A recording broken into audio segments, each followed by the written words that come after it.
Well, welcome everyone to the Confessing Baptist podcast, audio, and we're actually recording this on video. This is Jason Delgado, and today with us we have Mike Gaydosh.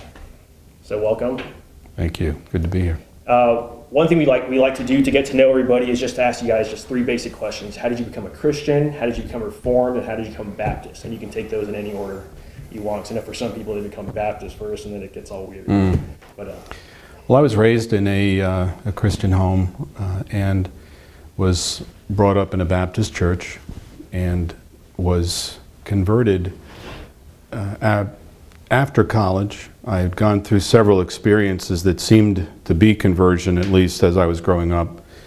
But the Lord had mercy on me when I was 23 years old. He brought me to the end of myself. I've been really wrestling with just my own soul and seeking to serve Him, do what He wanted me to do. And I remember one day I was at work and crying out to the Lord, and had been crying out to the Lord for some time. And all of a sudden, what came to my mind were the words, "Not I, but Christ." And I wasn't really that knowledgeable about my Bible at the time. And my mother was a woman who had plaques all over the house. And so I couldn't remember if those four words, "Not I, but Christ," were part of a plaque, if it was part of a verse. But I knew that somehow that had the answer to my cry, "Lord, what must I do?" And I remember rushing home after work and running to my Bible and going to the Concordance. And I realized the words, "Not I, but Christ," was going to be kind of difficult to be able to find that passage. Well, I finally was able to locate it in Galatians 2:20. "For I have been crucified with Christ, nevertheless I live. Yet not I, but Christ liveth in me. And the life that I now live in the faith, I live by faith in the Son of God who loved me and gave Himself for me." And literally, it was like scales fell from my eyes, and the Lord just completely overwhelmed me with His grace and His love. And I've never been the same since. That was almost 40 years ago. And my whole life completely was transformed and turned upside down, put it right side up. I was heading to law school. The Lord closed that door, and I ended up going to seminary instead. And it was when I was in seminary that I was exposed for the first time to the doctrines of grace. I met a man in seminary, just a fellow student, who gave me a copy of Redemption Accomplished and Applied by John Murray. And I started to read that, along with reading Faith and Life, sermons of Benjamin Warfield. At the same time, I was studying Knowing God and the Attributes of God by Pink. So I had all of these things coming to me at one time, and my eyes were just opened very quickly with no resistance whatsoever, that this is God. God is great, and He is greatly to be praised, and my whole world just all came back together again. And I'll be forever thankful for Murray, Warfield, Packer, and Pink, and the help that they were to me. I was in a dispensational seminary. I began to wrestle with and struggle with some of the things that we were being taught, began asking questions, and finally I came to a more settled understanding of the unity of the covenants. Probably the book that helped me the most in understanding the unity of God's work of redemption is the book by Jonathan Edwards, The History of the Work of Redemption, where he divides all of human history into three parts. From the fall to the incarnation is preparation for redemption. From the incarnation to the ascension, the accomplishment of redemption. And then from the ascension to the return of Christ as the the fulfillment or application of redemption. And when I started looking at my Bible through that scope, everything began to make sense. I really had struggled for the years I was there trying to fit this into a dispensational framework, and I found it more and more difficult to do when I looked at the Scriptures and just let the Scriptures be the guide. So that's what the Lord did in my life personally, and also training-wise. I ended up going into the ministry and pastoring a church in New York for nearly 20 years. So how did you become a Baptist? When you were wrestling with Reformed issues, Was paedobaptism something you studied out? Yeah, I did. I did study when I was in seminary. I was raised a Baptist, so it was more, and because I was being influenced by men like Murray, Warfield, and others, that was something that I had to come to grips with.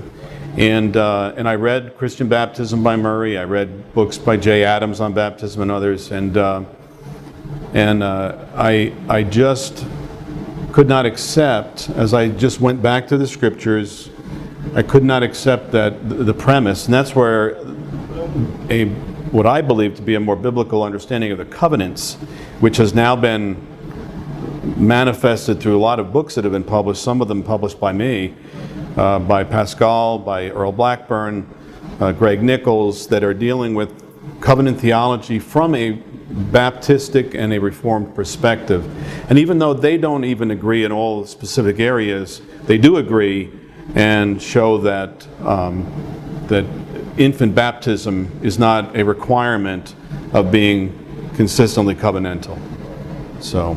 Yeah, so let's spend the rest of the time talking about, you said you helped publish these things. You're the founder of Solid Ground Christian Books. We began in 2001. But I actually began publishing in 1991 while I was pastoring in New York. That was Calvary Press. Okay. Calvary Press, which still is in existence today. We began by publishing J.C. Ryle's Thoughts for Young Men. Okay. That was the very first book I published, and that was an exciting way to begin, because back then, that was before email and any of these things, I sent out letters to all over the world to people, letting them know what I was doing, that I was putting out a new edition of Thoughts for Young Men. It had not appeared by itself for about 100 years.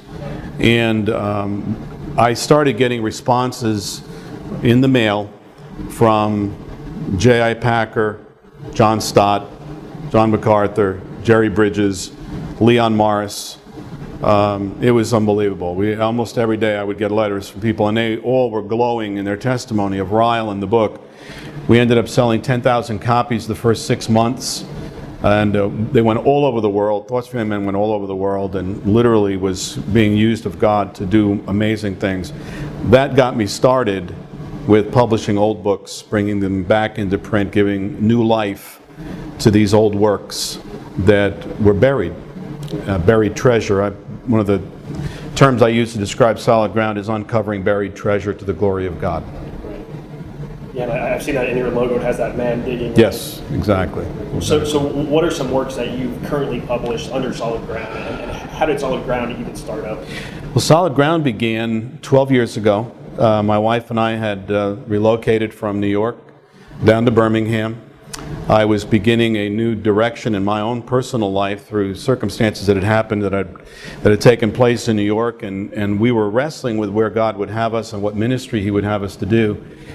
And one night we were at the end of our rope, literally praying to God and asking for wisdom to know what to do in our lives, and many doors had already closed, and we were pretty much to the end of our finances. We literally didn't know where to go, and then suddenly it was almost like the Lord had kept from me the experience I'd had at Calvary Press while I was pastoring, and I started thinking about it, and I said to my wife, perhaps the Lord would have me to start up something that would be like Calvary Press was in the beginning, because I started Calvary Press to bring back old books. As the church continued to grow and my responsibilities there grew, we hired men full-time to run Calvary Press, and they sort of began to take it a little different direction, not so much doing the older works, but doing some new works. And so when I thought about that, I said, well, maybe we could start something that would go back to what I originally began Calvary Press with. And she just said to me, she said, I finally feel like we're on solid ground. And I said immediately, that's it. She said, what's it? I said, that's the name, Solid Ground Christian Books. And so that from the very beginning, my wife's personal feeling just about our own lives being back on solid ground was the genius from her that this is what I want people, when they come to solid ground, to know that they'll be on solid ground. We know that many, many books that are published today are sinking sand, and they look good, they may sound good, but there's no substance to them. And I want people who come to us to know that they're on solid ground when they read our books. So is there a certain theological conviction that all your books kind of must pass to even you wanting to publish them, or is it? Yeah, they need to be, of course, they need to be scripturally sound, they need to be Christ-centered, they need to be reformed, that is, they need to be consistent with the Reformed faith, the doctrines of grace, and yet I don't limit myself merely to Baptist works, even though I'm personally, I have that conviction, but because I've seen in my own life men like Packer, Sinclair Ferguson, and many, many others, John Murray, Warfield, are amongst my favorite writers, I realize these men have much to say, even if I don't agree in everything that they say. They're men that need to be published, and so one of the things I do, I publish a lot of the old Princeton works. I've brought back the works of the Alexanders. I've brought back several of the works of Warfield and Machen as well. So people look at some of the books I do, and they probably would assume I'm Presbyterian, but it's because I'm after the best, right, that I believe will feed men's souls.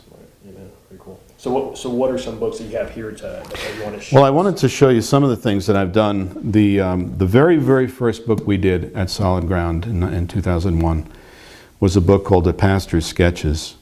And I've done over 350 books with Solid Ground since 2001. I've never done one better than this. And when I first did it, it was a paperback, and it was only a volume 1. This is the double volume work. This is the 2-volume work. And Ichabod Spencer was a pastor in New England. He began his ministry in Northampton, Massachusetts, pastoring the Church of Jonathan Edwards. And a revival broke out under his ministry in the early 1830s, unlike they had seen in almost 100 years. And he wore himself out in the ministry. He literally poured his soul into the people, and the doctor told him that he'd need to quit or he'd die. He was immediately called to the Park Street Church in Boston, which is the largest church in America. He turned it down. He just said, I can't leave these people to go to a huge church. He ended up going to Brooklyn, New York, which is on Long Island, which is where I was born and raised. And he spent the rest of his life in Brooklyn, at the Third Presbyterian Church in Brooklyn. He ministered there for over 20 years. His unique gift was dealing with souls in conversation. And his life was set up where he would study for his sermons in the morning. He would go out amongst the people in the afternoons. And then at night, he would sit in his study and write out every single conversation he had had with people during the afternoon. His wife's ministry to him was to stay up with him until midnight as he was writing these journals. He did this for over 20 years. He had volumes and volumes of these journals that he wrote. And the church just exploded with conversion growth because of the way he dealt with people. He would go to the person and meet with them every day for weeks until they became settled, either settled in their faith or they would reject the gospel.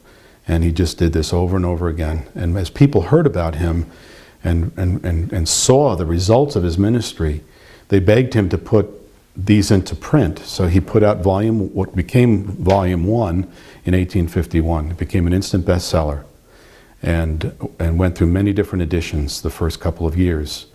And he had so many letters, so many people responded that people begged him for more.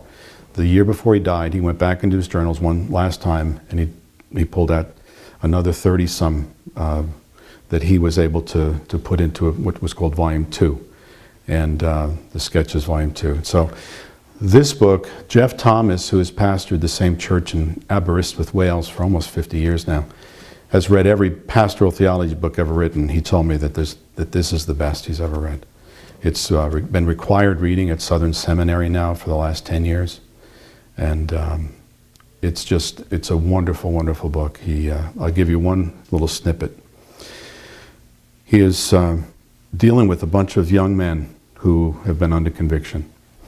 He has a young man that comes to him and he asks him a simple question. He said, what is the state of your soul?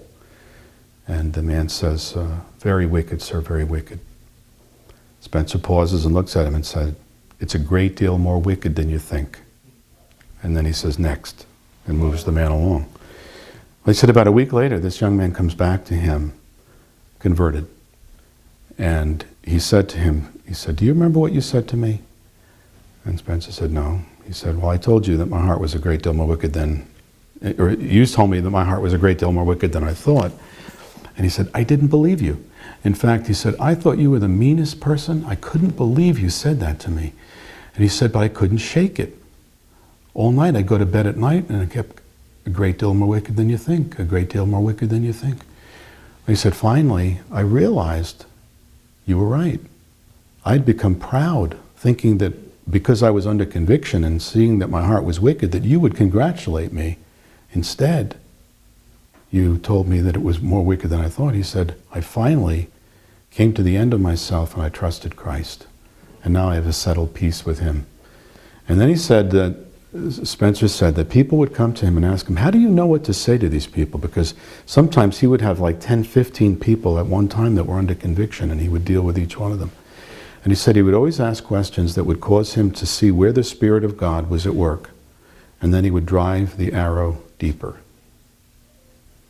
That's the way he dealt with people. And this is a phenomenal book. It's a double volume, as I said, and I'm so excited. We worked together with Granted Ministries to bring out this new edition.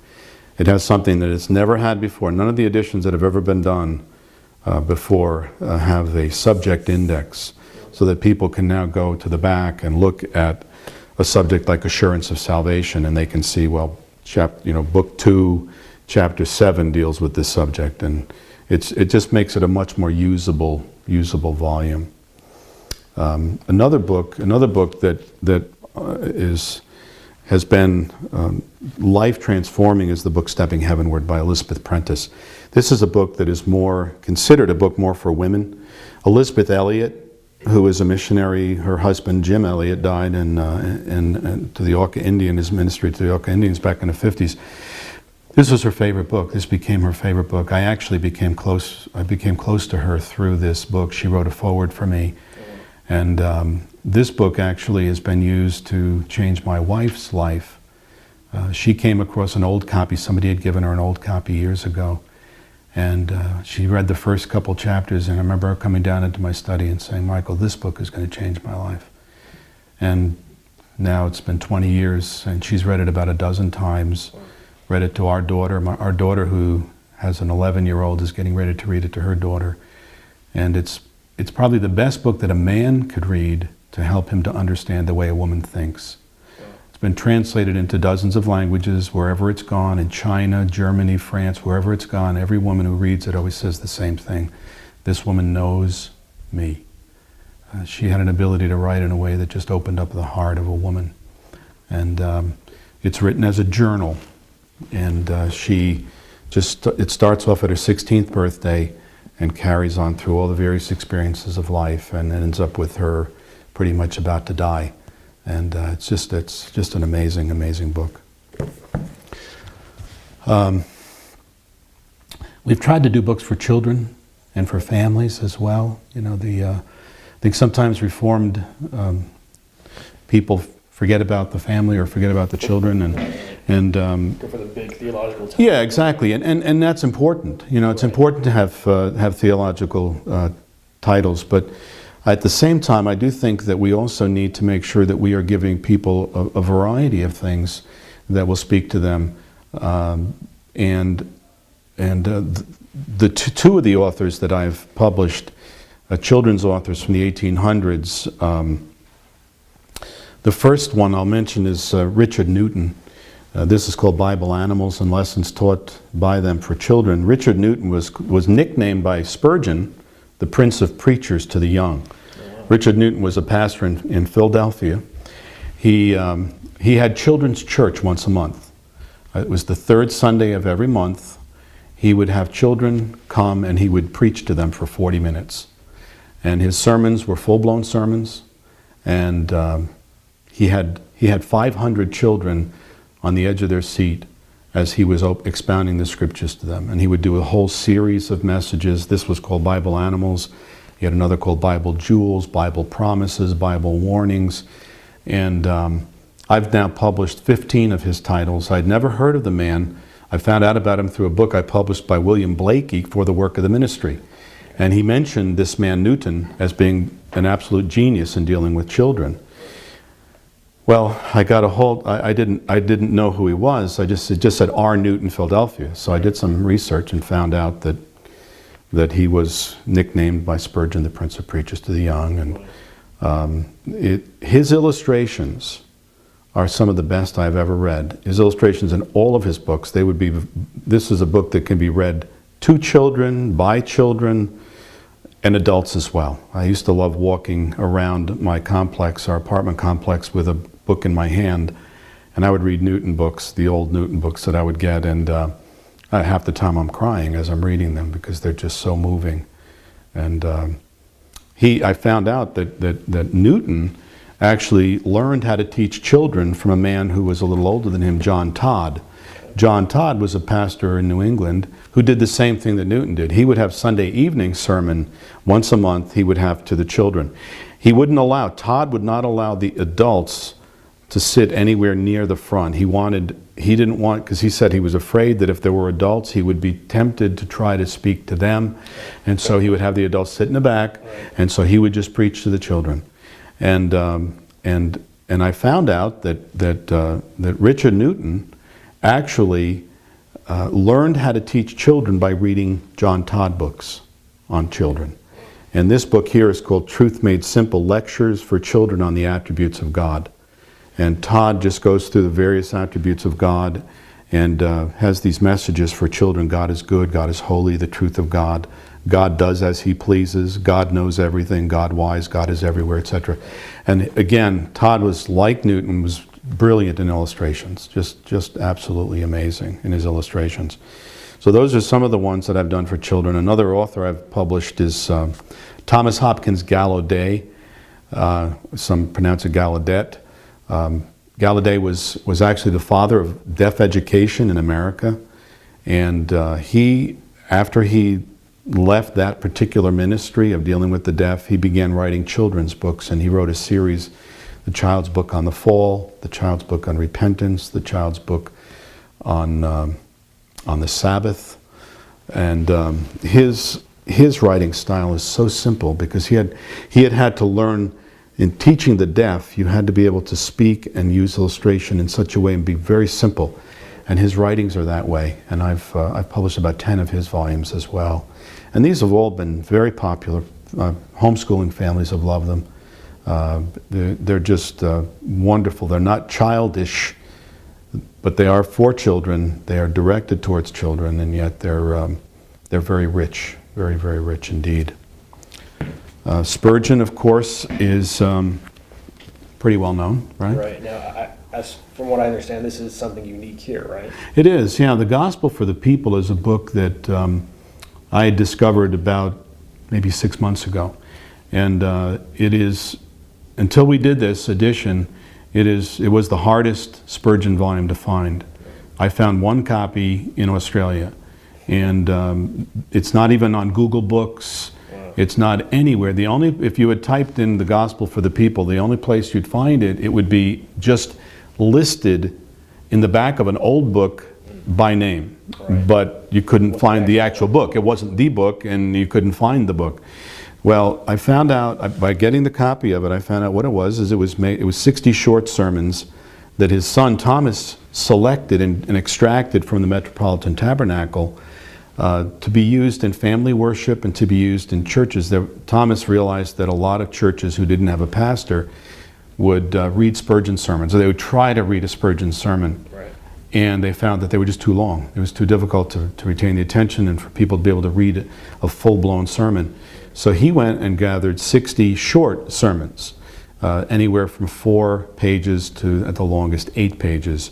And he just extracted them and put them together. The one downside of the book, and maybe the reason why it was not republished until I did it 115 years later, was that the pagination was impossible to follow, because what they did is they pulled these sermons out of all the different metropolitan tabernacles and just stuck them in as they were. So the pagination, you could have, like, the first sermon might have made pages 235 to 242, and then the next sermon would be pages 71 to 75, because they were from different volumes. And so the table of contents, you couldn't put what page number it was. So one of the things that I did is I went through and I just, in a labor of love, I just went through and took numbers and stuck them on every page, and went through, so that you now actually have, you actually have pages that you can go to, and it makes it much, much easier to use.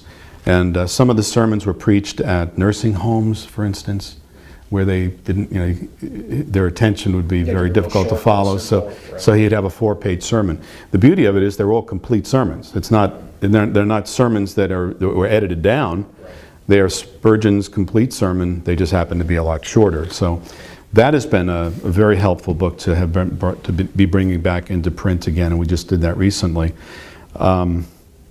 Another book that I've done, and I've also done a series of books by Adolphe Monod.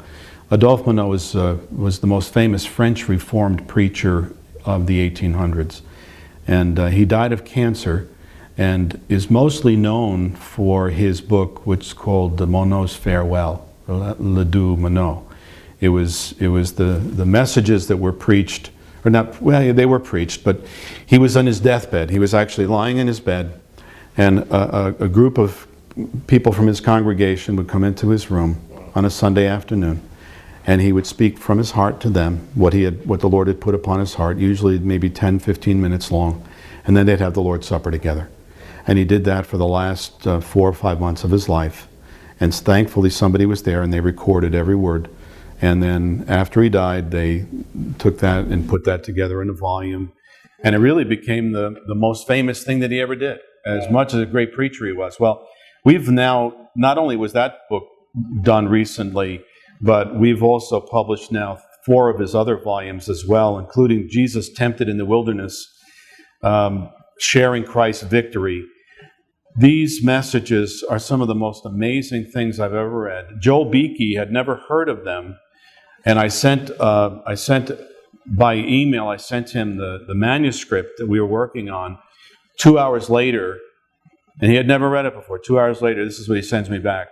He said, Jesus Tempted in the Wilderness is Adolphe Monod at his best. It is a masterpiece, bringing together profound comfort, realistic understanding, practical wisdom, and heavenly glory for every believer, and in a special way for those who are preparing for or are working directly in some ministry. By the Spirit's grace, if you digest Monod's book slowly, seriously, and prayerfully, you will make great spiritual gain as you engage in holy warfare against your own temptations and lusts. You really must read this book.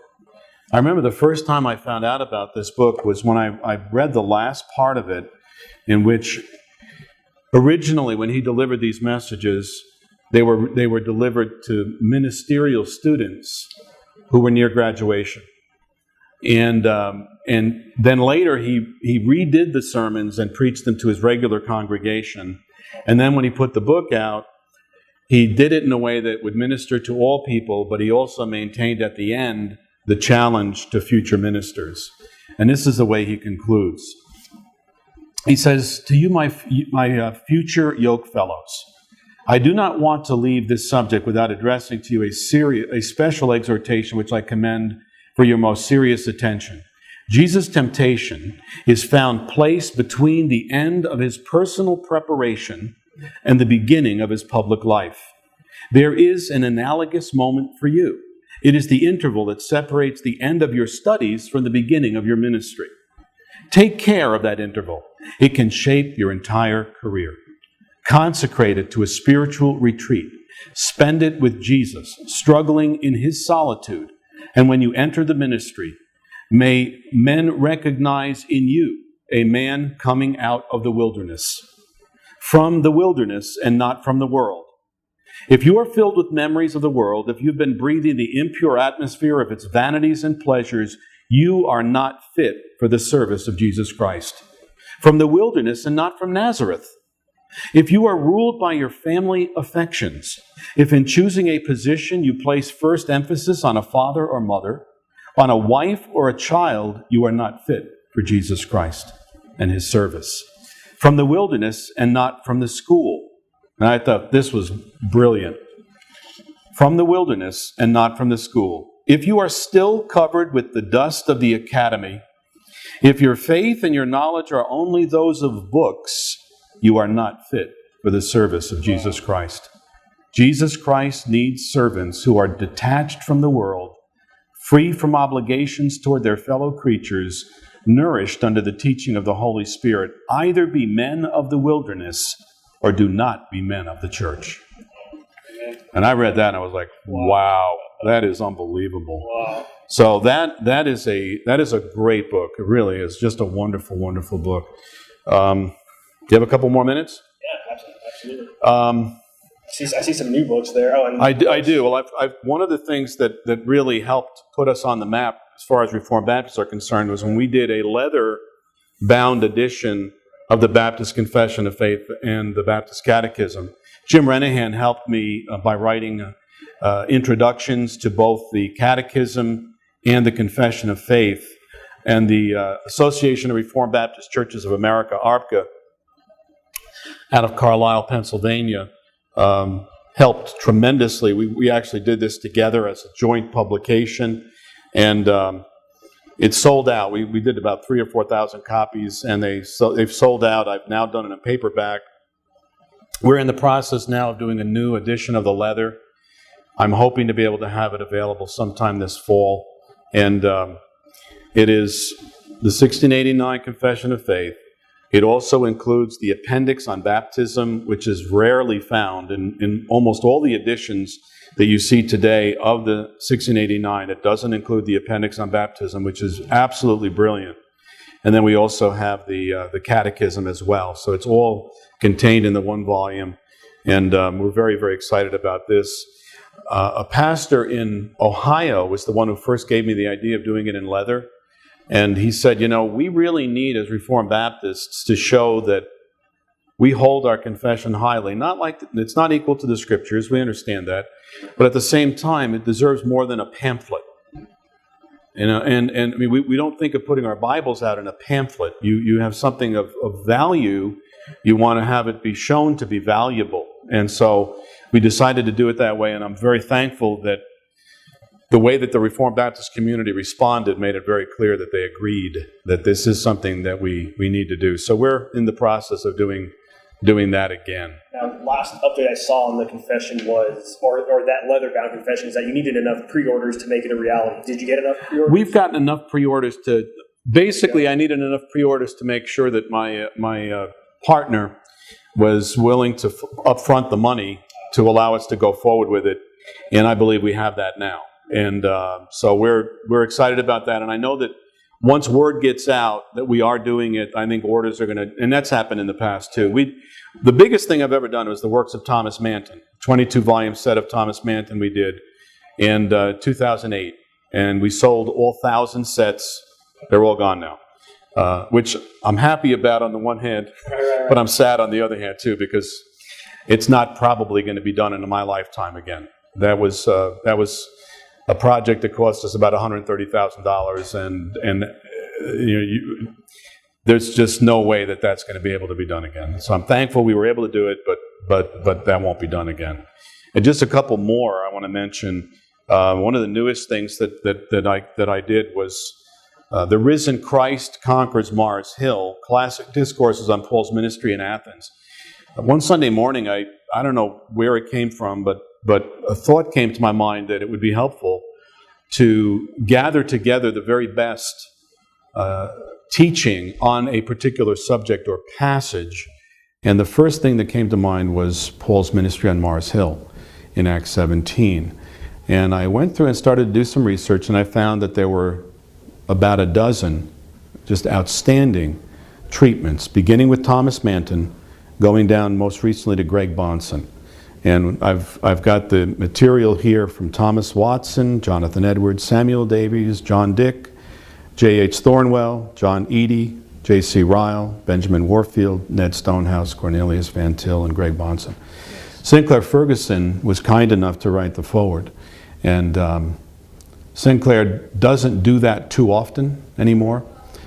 He told me, he sent me a note, and he just said, Mike, he said, I don't ordinarily respond to these kinds of things, but he said, I thought that this was a work of genius, and I really wanted to get behind this and help people to realize the value that's found here. And anybody who has any interest in ministering in an apologetic way, in bringing the gospel to the lost, this is invaluable.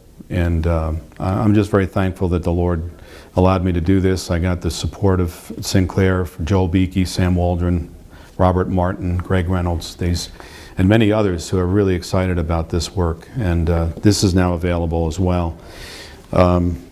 Just two more. Earl Blackburn is one of my dearest friends on earth, and he's done a book on covenant theology. In fact, we could spend a whole time on the covenant theology books I've done. Greg Nichols' book on covenant theology, Reformed and Baptistic Perspective. Pascal Deneau's book, which has done extremely well. I mean, it's amazed me. All over the world, we're getting orders for this book. And I met Pascal at the ARPCA convention last year in Indiana and was very impressed. Very fine young man. And Ramon Perron is the man who was behind that getting done, because Ramon is a dear friend for many years. He is the one who encouraged me to go ahead and do that. And then Earl Blackburn and Walt Chantry and Fred Malone put together a volume called Covenant Theology, a Baptist Perspective, Baptist Distinctive.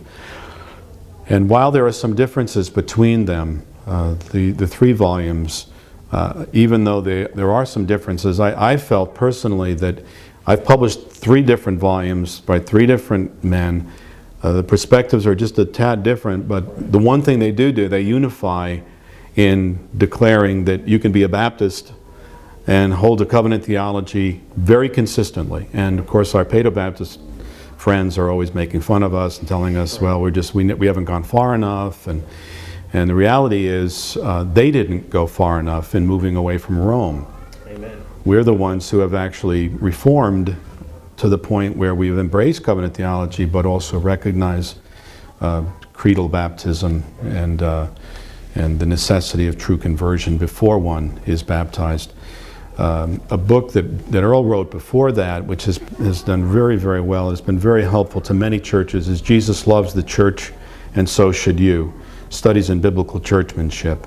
And Earl has taken together material that he had written, many pamphlets about it, and he put them together, and then added several other chapters covering important subjects. The purpose of membership, the marks of a true church. Is membership biblical? Is it essential? Why should you join a church? What church should you join?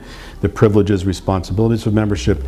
Many churches have used this for members classes and have found it to be extremely helpful. The last book I'd like to mention is the most recent. So you've got the first and the last. And the last book is by a dear friend, a man named Kareem Shamsi Basha. I only met him 8 months ago. Kareem is from Syria, from Damascus, Syria. And Kareem was raised as a Muslim and has come to Christ. And this is the story of Kareem and his conversion from Islam to Christ, his journey from the Damascus road. And he wanted to have his life paralleled with the life of the Apostle Paul.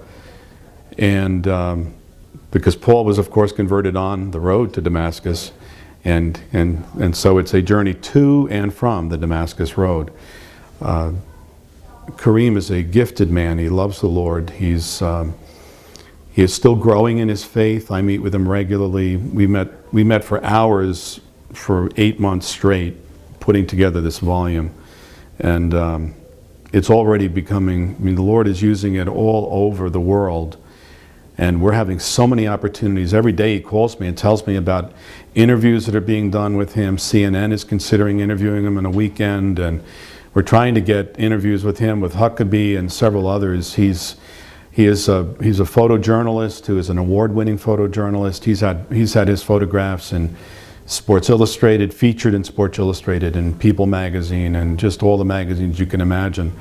And he's a humble man. His sister Mimi is still in Damascus, Syria right now, in the midst of all that's been going on there. And in God's timing and God's providence, this book landed 2 weeks ago.